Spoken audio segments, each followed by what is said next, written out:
तो हेलो दोस्तों, I hope आप सब लोग बढ़िया होंगे। तो आज की इस पूरी क्लास में डिस्कस करने वाले हम लोग फेज स्पेस के बारे में, फेज सेल के बारे में, और अगर आपके पास में कोई वन डायमेंशनल बॉक्स है तो उसके लिए फेज स्पेस, फेज सेल किस तरीके से फाइंड आउट करेंगे, नंबर ऑफ एक्सेसिबल माइक्रोस्टेट वगैरह किस तरीके से निकालेंगे, वो सारी चीज़ों के बारे में कंप्लीट तरीके से बातें करेंगे। एंड आई होप इससे पहले वाली क्लासेस के बारे में आप सभी लोगों ने उसका लेक्चर जरूर देखा होगा, जहाँ पे हमने एक्सेसिबल माइक्रोस्टेट, इनएक्सेसिबल माइक्रोस्टेट कैसे फाइंड आउट करते हैं, इवन ये भी डिस्कस करा था कि हमारे पास में भैया principle of प्रायोरी, principle of distribution theory जो भी होती है, ठीक है, प्रोबेबिलिटी थियरी, एंड उसके अलावा माइक्रोस्टेट किस तरीके से फाइंड आउट करते हैं, उन सारी चीज़ों के बारे में हम लोगों ने कंप्लीट तरीके से बातें की थी। ठीक है, तो आई होप आप सभी लोगों ने वो वाली क्लास जरूर देखी होंगी।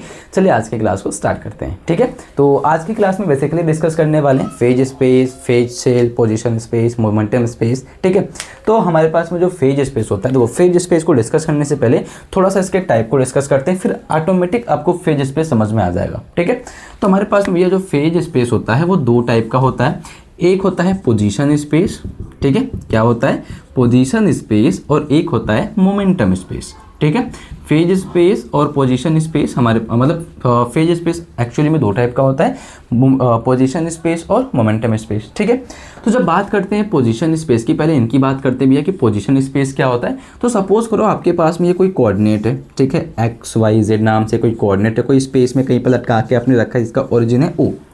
तो इस कोऑर्डिनेट सिस्टम में अगर हम ऐसा मान लें कि भैया इस कोऑर्डिनेट सिस्टम में आपके पास में यहाँ पे कोई पार्टिकल है, ठीक है, ये कोई पार्टिकल है, ठीक है, जिसका जो कोऑर्डिनेट वगैरह भी तो लेना पड़ेगा। तो सपोज करते भैया इसका जो कोऑर्डिनेट होगा that is the X Y Z, क्योंकि आप एक्स वाई प्लेन में रख रहे हो, तो इसका जो कोऑर्डिनेट होगा पोजीशन के हिसाब से बात करें तो that is the X Y and Z.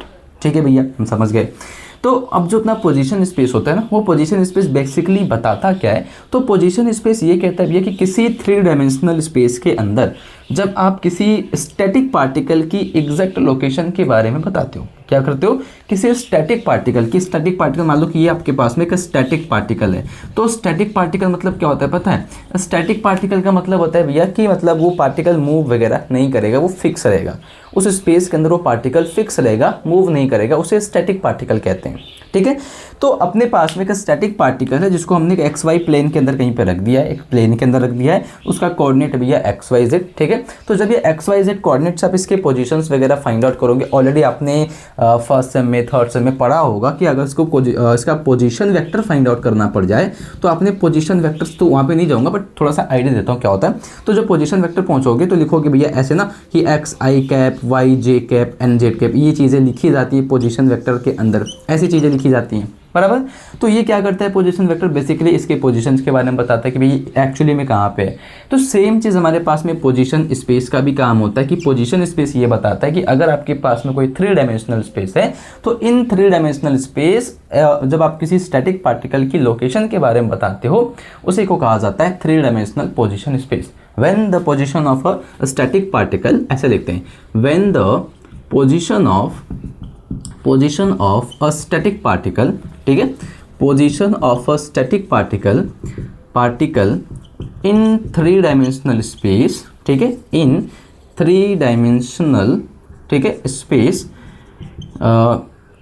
Can be described, ठीक है, कैन बी डिस्क्राइब्ड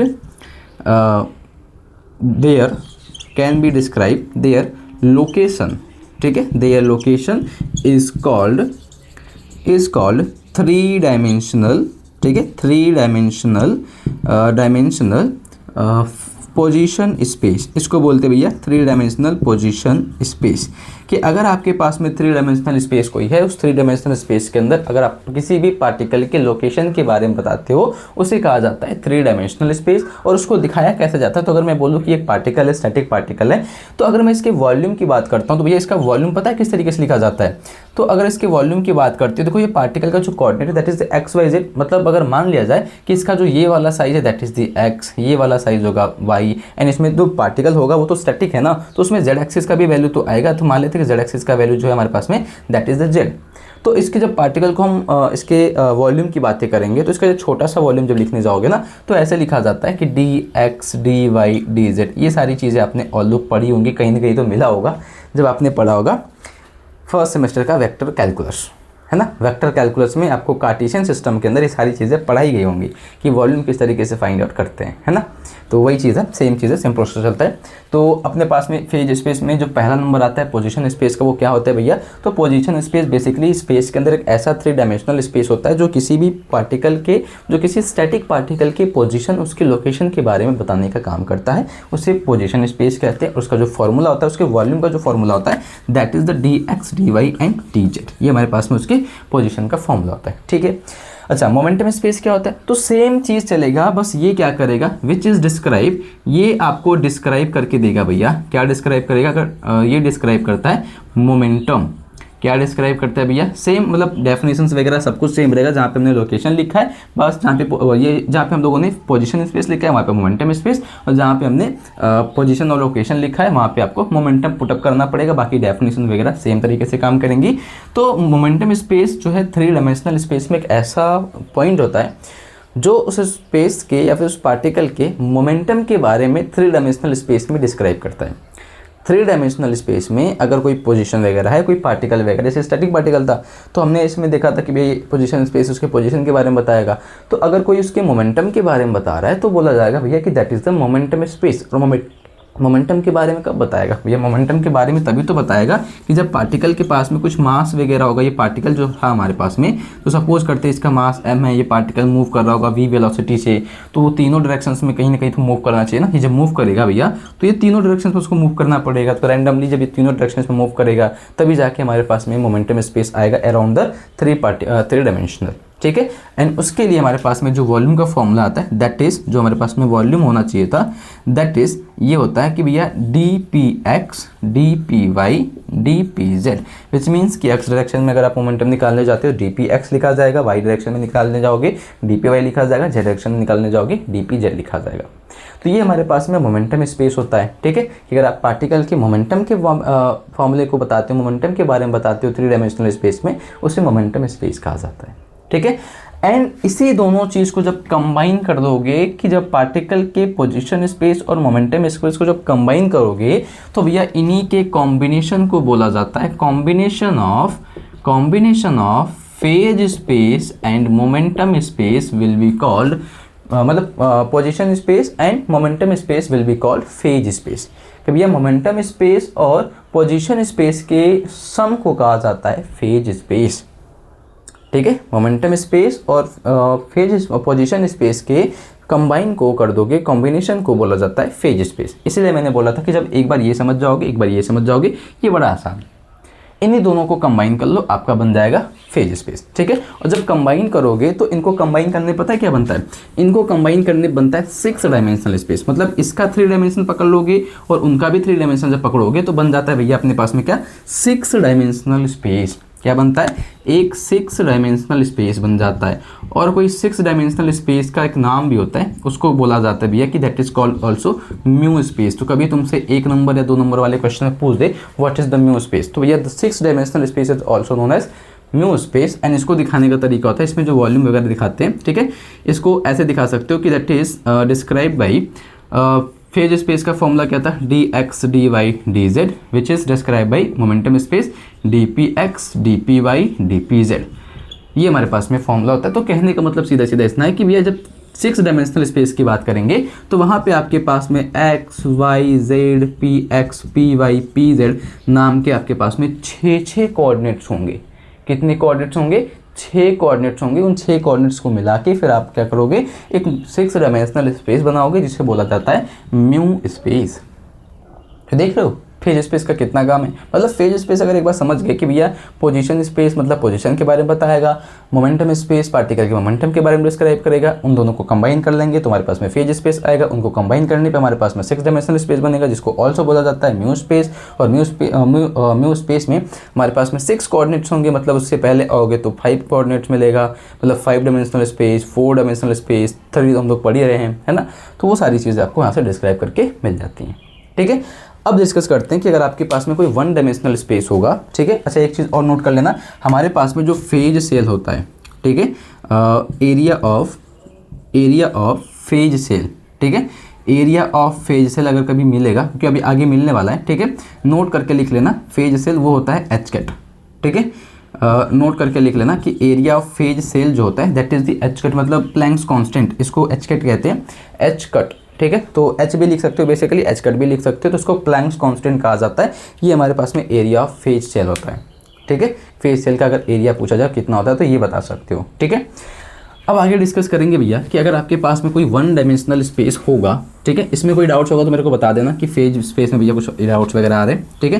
किसी को कोई डाउट्स आएंगे तो मेरे को बता देगा। अब आगे डिस्कस करेंगे कि अगर आपके पास में कोई वन डायमेंशनल बॉक्स है, क्या है, वन डायमेंशनल बॉक्स है, तो उस वन डायमेंशनल बॉक्स में चीज़ें किस तरीके से काम करेंगी उसके बारे में डिस्क्राइब करेंगे, ठीक है।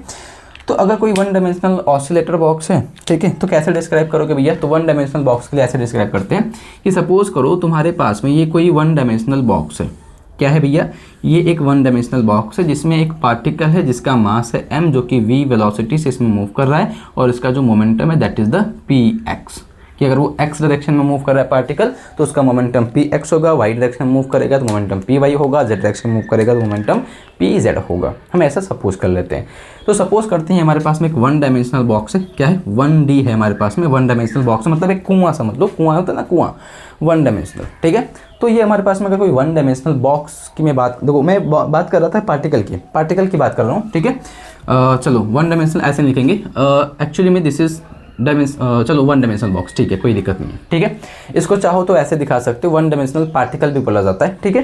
तो ये जो पार्टिकल है जब वो मूव करेगा सिर्फ एक ही डायरेक्शन के अलोंग, ठीक है, हमारे पास में एक ऐसा बॉक्स है जिसको एज हम 2D बोल सकते हैं, ठीक है। बट ये समझना कि ये हमारे पास में सपोज करो कि एक ऐसा बॉक्स है जिसको हम वन डायमेंशनल बोलना चाहते हैं, ठीक है।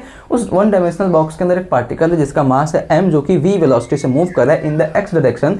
तो हमारे पास में जो मोमेंटम का फॉर्मूला आएगा, किसका फॉर्मूला आएगा भैया, हमारे पास में जो मोमेंटम का फॉर्मूला आएगा वो भी तो हमारे पास में x डायरेक्शन में फिर मूव करेगा, क्योंकि पार्टिकल अगर x में मूव कर रहा है तो मोमेंटम भी हमारा x के डायरेक्शन के अलोंग मूव करेगा। पार्टिकल अगर y में मूव करता है तो मोमेंटम हमारा y के अलोंग मिलता, पार्टिकल अगर z के अलोंग मूव करता है तो मोमेंटम हमारा z के अलोंग मिलता। बट ये वन डायमेंशनल बॉक्स है तो जिधर भी एक ही डायमेंशन तुमको मिलेगा, तुम कोई एक ही डायमेंशन को एक बार में डिस्क्राइब करोगे, ठीक है। तो मैंने सपोज करा कि पार्टिकल अपना x डायरेक्शन में मूव कर रहा है। जब पार्टिकल अपना x डायरेक्शन में मूव करेगा तो सपोज करते हैं बॉक्स की जो लंबाई है दैट इज द l, कि l लेंथ का लंबाई है, तो यहाँ पे स्टार्टिंग के टाइम पे पार्टिकल क्या होगा, 0, और यहाँ पे जब पहुँचेगा भैया तो उसका लेंथ जो होगा that is the l। And इसके बाहर की वेलोसिटीज़ की बात करोगे तो भैया बाहर जो इसकी वेलोसिटी होगी ना वो इन्फिनाइट होगी, क्योंकि बॉक्स है तो बॉक्स के अंदर पार्टिकल तो फिक्स है कि भैया इस बॉक्स के तुमको बाहर नहीं जाना है, बट बॉक्स के बाहर तो इन्फिनाइट कहीं भी जा सकता है ना, तो बॉक्स के बाहर जो उसकी वेलोसिटी होती है दैट इज द इन्फिनाइट, ठीक है। तो अब अगर इसके हम फेज स्पेस वगैरह की बातें करें, ठीक है, तो हमारे पास में जो इसका पोजीशन स्पेस आएगा, क्या आएगा, पोजीशन स्पेस, तो भैया position space that is the x, ठीक है, कि वो x डायरेक्शन में मूव कर रहा है और वो l डिस्टेंस मूव करेगा तो दैट इज द l, ठीक है। अगर मैं मोमेंटम स्पेस की बात करूं तो मोमेंटम स्पेस क्या आएगा हमारे पास में, मोमेंटम स्पेस मतलब अगर x डायरेक्शन में मूव कर रहा है तो मोमेंटम भी हमारे पास में जाहिर सी बात है x के अकॉर्डिंग ही आएगी, तो px आ जाएगा, ठीक है। और पार्टिकल का अगर मास m है तो ये हो जाएगा m इंटू vx, ऐसे बोल सकते हो इसको डिस्क्राइब करने के लिए, ठीक है। और मैं बात करूँ अगर फेज स्पेस की तो भैया फेज स्पेस हमारे पास में क्या होगा, phase space is the sum of position space, ठीक है, एंड मोमेंटम स्पेस। ये हमारे पास में पोजीशन स्पेस और मोमेंटम स्पेस का सम होगा। तो पोजीशन स्पेस में हमारे पास में वन डायमेंशन था, मोमेंटम स्पेस में भी हमारे पास में वन डायमेंशन था, तो दोनों को मिला के आ जाएगा हमारे पास में जो पोजीशन फेज स्पेस होगा that is operate in 2 dimension. भैया हमारे पास में जो मोमेंटम जो फेज स्पेस होगा वो 2 डायमेंशन में ऑपरेट करेगा। मतलब कैसे, तो देखो ये एक हो गया वन डायमेंशन पोजीशन लेके जाएगा, वन डायमेंशन मोमेंटम भी लेके जाएगा, और इन दोनों के कॉम्बिनेशन को बोला जाता है फेज स्पेस। तो एक तो हो गया पोजीशन स्पेस का और एक हो गया मोमेंटम स्पेस का, दोनों के वन डायमेंशन को जब ऐड कर दोगे तो हमारे पास में जो फेज स्पेस काम करेगा, phase space as a 2 dimension की तरह काम करेगा। जो फेज स्पेस होगा वो एज ए 2 डायमेंशन की तरह काम करना स्टार्ट करेगा, ठीक है। अच्छा समझ गए। अब अगर मैं बात करूँ उस पार्टिकल की एनर्जी के ऊपर कि एनर्जी ऑफ द पार्टिकल, तो टोटल एनर्जी क्या होगी हमारे पास में, अगर मैं उसके टोटल एनर्जी की बात करूँ तो क्या होगी हमारे पास में टोटल एनर्जी। आप बोलोगे भैया total energy is the sum of kinetic energy and potential energy. क्या होती है, sum of kinetic energy and potential energy. और sum of kinetic energy and potential energy कर ही जाए हो तो भैया ये हो जाएगा कि ई के इज इक्वल टू क्या हो जाएगा, दैट इज, चलो ई के मान लेता हूँ, ठीक है, ई मान लेता हूँ। टोटल एनर्जी को ई से दिखाते हैं तो काइनेटिक एनर्जी का फॉर्मूला होता है हाफ, ठीक है, हाफ एम बी स्क्वायर, कि अगर पार्टिकल का मास एम है, वी वेलोसिटी से मूव कर रहा है तो half M V square, and potential energy हो जाएगा 0। कैसे भैया, पार्टिकल मूव कर रहा है पोटेंशियल एनर्जी 0, हाँ पार्टिकल मूव कर रहा है ना, पार्टिकल रुका हुआ कहाँ है, पार्टिकल मूव करेगा तो पोटेंशियल तो जीरो आना ही आना है। बट एक केस रखना, याद रखना कि फ्री स्पेस में, ठीक है, फ्री स्पेस में पोटेंशियल एनर्जी जीरो होता है, ठीक है। फ्री स्पेस में जब पार्टिकल मूव करता है, ठीक है, जब फ्री स्पेस में पार्टिकल मूव करता है उसका पोटेंशियल जीरो होता है। इस बात को ध्यान रखिएगा सब लोग कि फ्री स्पेस के वन डायमेंशन में जब पार्टिकल मूव करेगा उसका पोटेंशियल जीरो होता है। तो हमारे पास में फॉर्मूला बन जाएगा E is equal to half mv², ये नोट करके याद रखना भैया, ठीक है। और पार्टिकल वैसे भी मूव कर रहा है तो पोजीशन मतलब वो पोटेंशियल एनर्जी तो वैसे भी, पार्टिकल स्टैटिक है नहीं तो रुकेगा ही नहीं, तो फिर पोटेंशियल एनर्जी वैसे भी जीरो मिलेगा, ठीक है। तो ये हो जाएगा हाफ mv²। अगर मैं ऊपर नीचे m से मल्टीप्लाई एंड डिवाइड कर देता हूँ तो क्या ये ऐसा दिखेगा, E is equal to half m² v² divide by m, ऐसा दिखेगा। हाँ भैया, और हमने ऑलरेडी डिस्कस किया कि भैया हमारे पास में जो मोमेंटम स्पेस होगा that is the m into V X, है ना। तो हमारे पास में जो फॉर्मूला बनेगा m इंटू वी एक्स को हम ऐसे बोल सकते हैं कि half p² divide by m, and इस तरह इनको मल्टीप्लाई कर लेंगे तो 2me बराबर p², which means p is equal to plus minus root में 2me, ये हमारे पास में फॉर्मूला बनेगा, है ना। p is equal to plus minus e root में 2me, ठीक है भैया, समझ गए। अब इस चीज़ के लिए हम उसको बॉक्स बनाते हैं, ठीक है। क्या करेंगे, अब हम इसको अच्छे से डिस्क्राइब करेंगे कि इसका वन डायमेंशन बॉक्स कैसे बनेगा। तो अगर इसको वन डायमेंशन बॉक्स पे शो करना है तो ऐसे शो करा जाता है भैया, पार्टिकल की पोजीशंस वगैरह शो करने जा रहे हो तो सपोज करो यहाँ पे x की वैल्यू 0 है और यहाँ पे x की वैल्यू l है, क्योंकि वो पार्टिकल x 0 से होकर l तक जा रहा था, ठीक है। अब उसमें जो हमारे पास में मोमेंटम स्पेस आया है दैट इज 2m इंटू ई, तो सपोज करते हैं यहाँ पे हमारे पास में रूट में 2me होगा पॉजिटिव और यहाँ पे माइनस का रूट में 2me होगा नेगेटिव। तो इनको जब कंबाइन करोगे भैया तो इनके कॉम्बिनेशन से हमारे पास में जो फेज स्पेस बनेगा दैट इज इतना, ये हमारे पास में बनेगा फेज स्पेस, ठीक है। तो फेज स्पेस का जो कोऑर्डिनेट बनेगा वो कितना होगा भैया, आप बोलोगे कि इधर पे हो जाएगा l कॉमा रूट में 2me और इधर पे बनेगा l कॉमा माइनस का रूट में 2me, ये हमारे पास में इसके कोऑर्डिनेट्स बनेंगे। तो दिस इज द डिस्क्राइब, मतलब इसी को बोला जाता है वन डायमेंशनल बॉक्स में अगर कोई पार्टिकल है वो माइक्रोस्टेट वाला सिस्टम चल रहा है, ठीक है, उसको डिस्क्राइब करना है तो इस तरीके से डिस्क्राइब करोगे उसके पोजीशन और मोमेंटम स्पेस के हिसाब से। और यही चीज़ आपको बुक्स में ऑसिलेटर वगैरह तो उसमें पैराबोलिक मिलेगा, है ना। तो अलग अलग चीज़ों के हिसाब से क्वेश्चंस दे के रखा रहता है, ठीक है। अच्छा आगे चलते हैं, इसको और डिस्क्राइब करेंगे भैया, है ना। क्या करेंगे, और डिस्क्राइब करेंगे। तो अगर मैं बात करूँ इसमें phases number of accessible microstates की, ठीक है, किसकी बातें करेंगे, नंबर ऑफ, मतलब नंबर ऑफ फेज सेल की बात करते हैं, ठीक है। नंबर ऑफ फेज सेल की बात करते हैं तो हमारे पास में नंबर ऑफ फेज सेल का एक फॉर्मूला होता है। क्या होता है भैया, area of phase space, area of phase space divide by area of phase cell, ठीक है। ये हम लोग के पास में एक फार्मूला होता है कि अगर आपको नंबर ऑफ फेज सेल चाहिए कि इसके इस बॉक्स में कितने, जो हमने डायमेंशन बॉक्स बनाया है उसमें कितने नंबर ऑफ फेज सेल्स आएंगे, सेल कितने आएंगे, कितने बॉक्सेस बनाएंगे, तो इसके अंदर कितने बॉक्सेस बनेंगे, पार्टिकल किन किन डायरेक्शंस में जाएगा, पार्टिकल कहाँ कहाँ पे जाके रुकेगा, कहाँ कहाँ पे मूव करेगा, कौन कौन से कोऑर्डिनेट्स में जाएगा, तो वो बॉक्सेस की अगर वैल्यू निकालना चाहते हो तो उसको फेज सेल बोलते हैं। तो नंबर ऑफ फेज सेल बोलेंगे। तो हमारे पास में कभी क्वेश्चन पूछा जाए कि what is the number of cell, तो भैया नंबर ऑफ फेज सेल जो होता है उसका फॉर्मूला होता है area of phase cell divide by area of phase space divide by area of phase cell. तो फेज स्पेस तो हम लोग निकाल ही रहे हैं। तो अगर मैं देखो ध्यान से, तो अगर मैं बोलूँ कि भैया ये कैसा दिख रहा है तो बोलोगे भैया ये एक रेक्टेंगुलर शेप में दिख रहा है। तो अगर मैं एरिया, और ये हमारा फेज स्पेस था, तो मैं एरिया ऑफ फेज स्पेस निकालूंगा तो हमारे पास में कितना आएगा, बोलोगे भैया एरिया ऑफ फेज स्पेस, इधर देखो L है, इधर देखो L है, तो हो जाएगा 2L रूट में ME, ये हमारे पास में फॉर्मूला बनेगा क्योंकि ये वैल्यू और ये वैल्यू सेम सेम है। तो उसको ऐड जब करोगे तो L प्लस में ये प्लस में L रूट में 2ME करोगे तो ये आ जाएगा 2L रूट में ME, ठीक है, 2ME हो जा भाई 2ME, ये हमारे पास में फॉर्मूला बनेगा, ठीक है। तो बस इसी तरीके से निकाल लेंगे फेज सेल की, फेज सेल निकालना पड़ेगा भाई, फेज सेल को फाई ई से दिखाते हैं, ठीक है, मतलब फाई एनर्जी वगैरह से करके दिखाते हैं, ठीक है, एनर्जी के फॉर्मेट में होता है तो डी फाई, चलो फाई कर लो, एनर्जी के लिए दिखाते हैं इसको, ठीक है। तो ये एनर्जी है भाई, ध्यान देना फेज सेल को एनर्जी कहते हैं।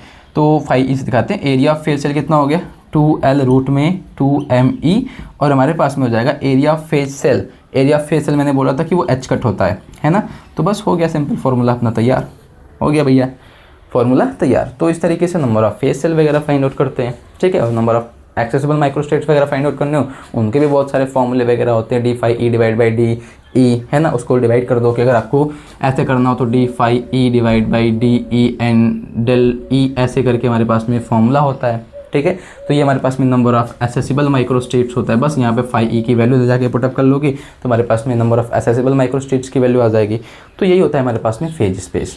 अगर आपको किसी वन डायमेंशनल बॉक्स का फेज स्पेस वगैरह फाइंड आउट करना पड़े तो इस तरीके से लगभग करके फाइंड आउट कर लिया जाता है। मतलब इस तरीके से उसमें डिस्क्राइब किया जाता है कि अगर आपके पास में कोई वन डायमेंशनल बॉक्स है तो वन डायमेंशनल बॉक्स की phase space, phase cell, number of accessible microstates, या फिर आपको पोजीशन स्पेस या फिर मोमेंटम स्पेस चाहिए तो कैसे फाइंड आउट करोगे, ये पूरा प्रोसेस है उसका।